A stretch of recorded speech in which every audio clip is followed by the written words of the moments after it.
एक super villain जिसने Thor को ढेर कर दिया था, एक सुपर विलन जिसके आगे डॉक्टर स्ट्रेंज भी कुछ नहीं है, और एक सुपर विलन जिसने टाइम और स्पेस सब जीत लिया है। मार्वल सिनेमैटिक यूनिवर्स के आज तक के सुपर हीरोज को रैंक करने के बाद अब बारी है सुपर विलन्स की। मार्वल अभी तक फेज 6 तक पहुंच चुका है और अभी तक हमें जितने भी सुपर विलन्स दिखे हैं आज हम उन सबको रैंक करने वाले हैं। तो आप जल्दी से गेस कर लो कि टॉप 3 कौन होने वाले हैं। तो बिना किसी देरी के चलिए शुरू करते हैं। तो हमारी लिस्ट की शुरुआत होगी नंबर 10 से, और ये वो विलन है जिसने थॉर की भी रूह कपा दी थी। तो हमारे नंबर 10 पर है कर्स। डार्क एल्व्स ऑलरेडी बहुत खतरनाक थे, जहां उनके लीडर मैलेकिथ ने एसगार्डियंस पर अटैक करके बता दिया था कि वो कितने पावरफुल हैं। हालांकि डार्क एल्व्स में एक एल्फ को सेक्रीफाइस किया जाता है कर्स बनाने के लिए, और इसीलिए इसे कहा जाता है कर्स। एल्ग्रिम बनता है कर्स, जो कि अपने रेस में सबसे बड़ा और सबसे स्ट्रॉन्ग था। उसने थॉर और उसके हैमर म्योनिर को एक मुक्के में डिफ्लेक्ट कर दिया और थॉर की जबरदस्त पिटाई करी। अब ये कुछ ऐसा फीट है जिसे आज तक एमसीयू में दूसरा कोई भी परफॉर्म नहीं कर पाया है सिवाय हेला के, और हेला भी इसलिए क्योंकि वो म्योनिर के लिए वर्दी भी थी। तो कर्स ने जो म्योनिर के साथ किया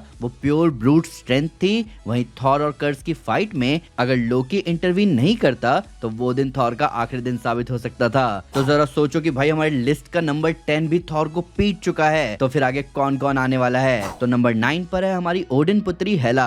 तो एसगार्डियन आर्माडा की ओरिजिनल कमांडर, ओडिन की रॉयल एग्जीक्यूशनर, हेल पर राज करने वाली और गॉडेस ऑफ डेथ। हेला एक ऐसी अनस्टॉपेबल फोर्स ऑफ डिस्ट्रक्शन रही है अपनी पूरी लाइफ में कि पर्सनली ओडिन को सामने आना पड़ा था उसे हराकर बैनिश करने के लिए। और हेला किस लेवल पर पावर होल्ड करती थी उसका सबसे बड़ा साइन ही यही था कि बस ओडिन का एग्जिस्टेंस ही उसे रोके हुए था। तो अपने अपीयरेंस से ही म्योनिर के टुकड़े करने के बाद, थॉर और लोकी को सीधा हराने के बाद हेला ने प्रूव कर दिया था कि उसके छोटे भाइयों को अभी भी बहुत कुछ सीखना बाकी है। पर पागलपन तो तब शुरू हुआ जब हेला ने अकेले पूरे एसगार्डियन डिफेंस फोर्सेस को हरा दिया था।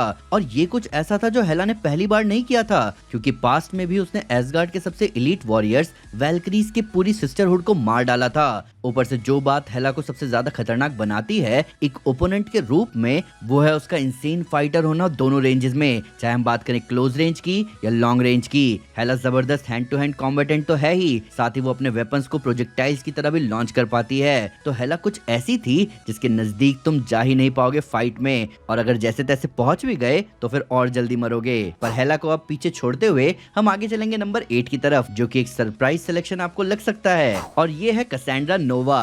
जी हाँ दोस्तों, एक ओमेगा लेवल म्यूटेंट, वो भी टेलीकिनेसिस की एबिलिटीज वाली। पर लोग ऑलमोस्ट भूल चुके हैं कि कसेंड्रा नोवा कितनी ज्यादा ओवरपावर्ड थी। इसके बारे में मूवी में ही कुछ बातें बताई गई थी, तो आओ मैं तुम्हें याद दिलाता हूँ। तो कसेंड्रा नोवा को जब वॉइड में भेजा गया था तो वो बस अपने पावर्स के दम पर इतनी ताकतवर बनी थी कि पूरे वॉइड में अगर कोई उसकी बराबरी का बचा था तो वो था सिर्फ एलायथ। उसने जाइंट मैन की डेड बॉडी को अपना बेस बना रखा था, वो मैग्नीटो तक को मार चुकी थी, और वो कई सारे वेरिएंट्स को भी मार चुकी थी, जिसमें चार्ल्स जेवियर के मल्टीपल वेरिएंट्स थे।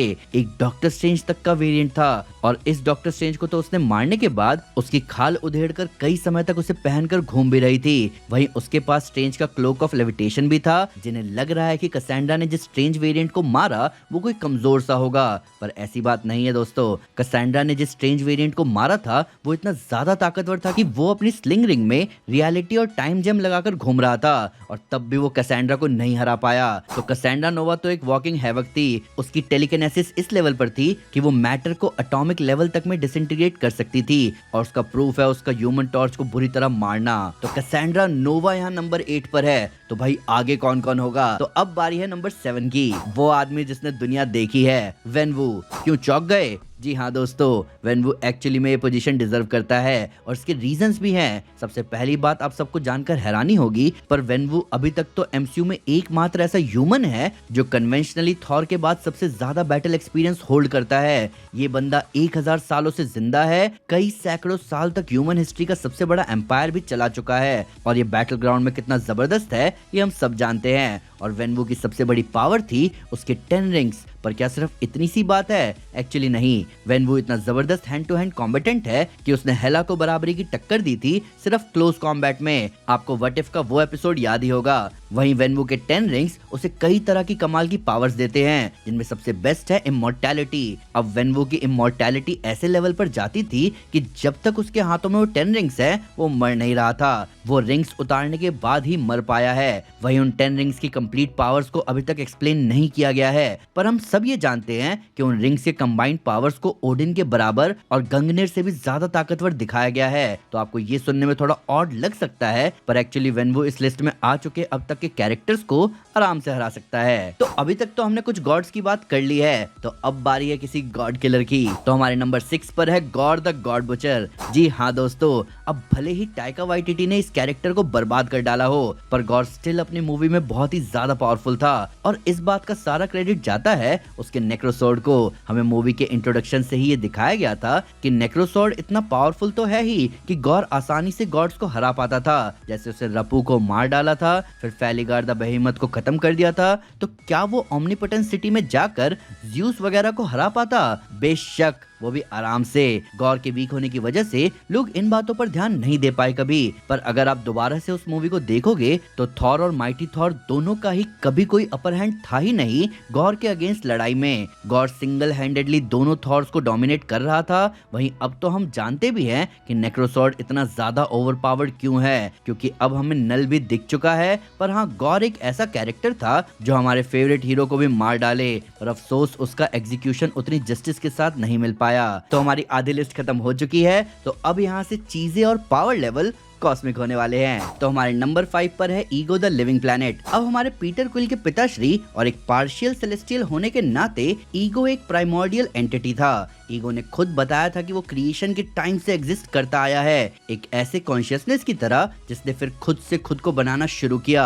अब ये बहुत ही इंसेन बात है, पर ईगो के पावर लेवल की एक झलक हमें दिखी थी उसके रीअपीयरेंस के दौरान, जब क्विल के शिप पर पूरी सोवरेन आर्माडा टूट पड़ी थी, वो भी चारों तरफ से। और फिर उस वक्त बस एक ब्लो में ही ईगो ने पूरे सोवरेन आर्माडा को खत्म कर डाला था। ईगो ही वो पहला कैरेक्टर था एमसीयू में जिसने हमें एनर्जी मैनिपुलेशन को एक्सप्लेन किया था। पर ईगो के एनर्जी मैनिपुलेशन को कैरल डेनवर्स की एनर्जी मैनिपुलेशन जैसा मत समझना। ईगो लाइफ की एनर्जी यानी लाइफ फोर्स तक को चैनलाइज कर सकता था, और उसी वजह से वो अपने प्लेनेट पर इतने सारे पेड़ पौधे बना पाया था। वहीं ईगो कॉस्मिक लेवल पर मैटर मैनिपुलेशन की पावर को होल्ड करता था, और उसका सबसे बड़ा एग्जाम्पल है उसका खुद का एक बहुत बड़ा प्लेनेट बन जाना, प्लस मूवी के एंड फाइट में खुद के साइज को बड़ा बना लेना आसपास के मैटर को इकट्ठा करके। इन सब के साथ साथ हमें ये भी नहीं भूलना चाहिए कि ईगो की age literally billions of years थी, तो जो नॉलेज और एक्सपीरियंस वो होल्ड करता है वो एमसीयू में दिख चुके बस गिने चुने एंटिटीज ही राइवल कर सकते हैं। तो अब सोचने वाली बात यह है कि भाई ईगो से ऊपर कौन आएगा।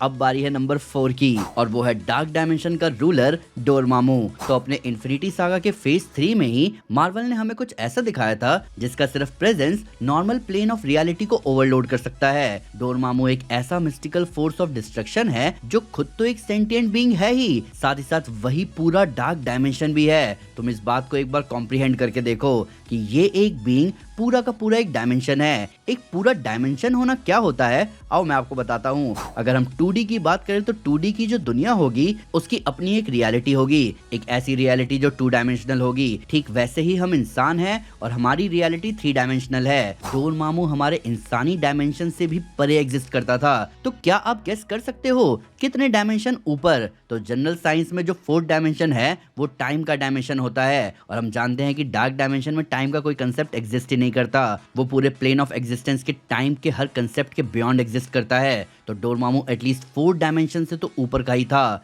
यानी कि डोरमामू एक्चुअली 5th डायमेंशन या उससे भी ऊपर का हो सकता है। डॉक्टर स्ट्रेंज को अलग अलग डायमेंशन से पावर लेना सिखाया जाता था, पर डोरमामू खुद ही एक डायमेंशन है, और वैसे भी डोरमामू अपने खुद के रियल में इतना ज्यादा ओवर पावर्ड है कि उसे गैलेक्टस के इक्विवेलेंट माना जाता है। तो अब आप सबका इंतजार खत्म हुआ, अब बारी है टॉप 3 की। तो हमारी 3rd पोजीशन पर है सेलेस्टियल्स। तो बहुत ही ज्यादा घुमा फिरा कर टेक्निकली देखे तो सेलेस्टियल्स को हम विलन्स नहीं कह सकते, पर उनकी हरकतें अर्थ और इंसानों के लिए तो वैसी ही होती है। तो सेलेस्टियल्स नो डाउट अब तक ऑन स्क्रीन दिखे सबसे ओवर द टॉप हरकतें करते हुए ही दिखे हैं, चाहे ईसॉन द सर्चर का पूरे रेस को इरेज कर देना हो या फिर आरिशम का अर्थ के नजदीक आके लोगों को डराना हो। सेलेस्टियल्स कहीं बाज नहीं आए हैं। तो ईगो की ही तरह सेलेस्टियल्स क्रिएशन के पहले से एग्जिस्ट करते आए हैं और हम पहले की एग्जिस्टेंस की बात क्यों कर रहे हैं? इन्होंने ही सब कुछ बनाया है, इन्होंने ही पूरे कॉस्मिक ऑर्डर को एस्टैब्लिश किया है और इसकी एक झलक हमने एटर्नल्स मूवी में ही देखी, जहां एक सेलेस्टियल ने अपनी हथेली पर पूरी एक गैलेक्सी बना डाली थी।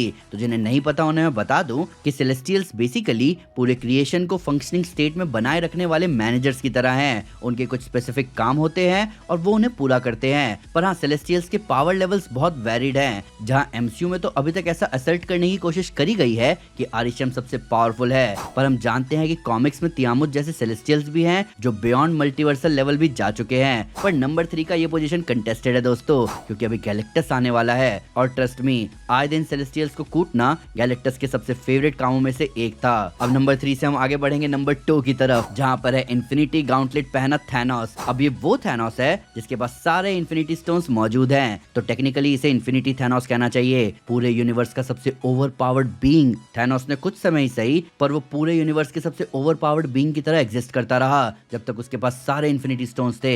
उसने पूरे यूनिवर्स की पॉपुलेशन को आधा कर दिया था। पर सवाल यहाँ ये आता है कि क्या सारे इन्फिनिटी स्टोन्स लगाने के बाद थैनोस उनका इस्तेमाल करके लड़ सकता था?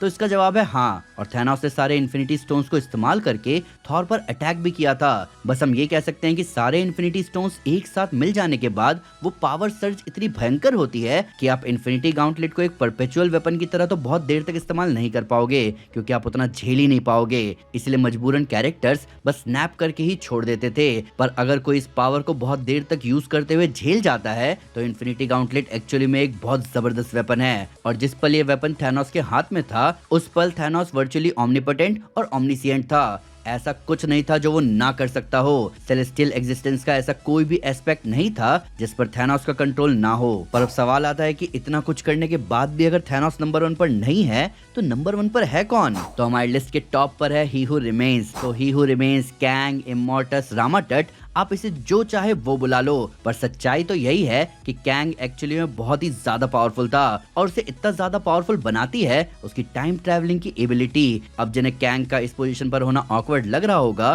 तो उन्हें मैं बता दूं कि इसी कैंग ने एक ऐसी ऑर्गेनाइजेशन को बनाया था जहां के टेबल ड्रॉर्स में इन्फिनिटी स्टोन्स पड़े रहते थे और कोई उन्हें उठाता तक नहीं था।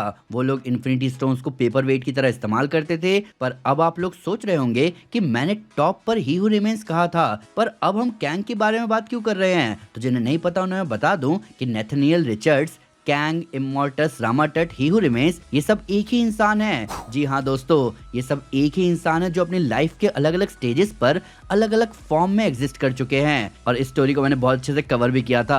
तो नेथनियल रिचर्ड्स ही वो है जिसे कैंग ने ट्रेनिंग दी थी और फिर वो कैंग को धोखा देके भाग जाता है, पर फिर उसकी लाइफ एक स्ट्रगल से गुजरती है, जहाँ एंड में वो डिसाइड करता है कि वो सब ठीक करना चाहता है। और फिर बड़े होने के बाद जब वो कैंग बन चुका होता है, तब वो अपने पास सेल्फ को लेकर ट्रेनिंग देने निकल जाता है। फिर खुद जाके रामाटट बनता है, फिर खुद जाके इमॉर्टस भी बनता है। देखो दोस्तों, आप बस एक बात को समझो, ही हू रिमेन्स वो बंदा था जिसने एमसीयू में पूरे मल्टीवर्सल वॉर को जीता है, पूरी सीक्रेट टाइमलाइन को खुद से बनाया है और फिर एंड में जाकर खुद बैठ गया। ये एक अलग ही लेवल का पागलपन है। अब हमारे पास 2 ऐसे विलन भी हैं जिन्हें हम लिस्ट में तो जगह नहीं दे पाए, पर उन्हें मेंशन करना बहुत जरूरी है क्योंकि इनका पावर लेवल बहुत ही ज्यादा ऊपर था, पर इन्हें लाइव एक्शन में आज तक नहीं दिखाया गया। और ये 2 विलन्स है इन्फिनिटी अल्ट्रॉन और स्ट्रेंज सुप्रीम। अब जिन्होंने भी व्हाट इफ का सीजन 1 देखा है तो वो सब जानते होंगे कि इन्फिनिटी अल्ट्रॉन और स्ट्रेंज सुप्रीम किस लेवल पर पावर होल्ड करते हैं, तो इन्हें तो स्पेशल मेंशन में रखना बनता ही है। तो ये थी हमारी list top 10 most powerful super villains की। वैसे अगर देखा जाए तो मार्वल के पास बिना म्यूटेंट्स की सुपर विलन की भारी कमी है, पर उनके पास जो है वो जबरदस्त है, जिनमें मुझे और कई फैंस को कैंग और ही हू रिमेन्स का कंसेप्ट बहुत क्रिएटिव लगा था, पर जो हो गया सो हो गया।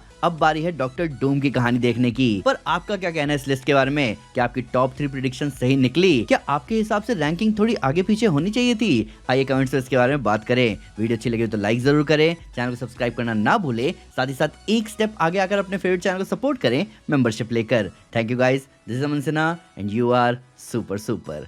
पीस।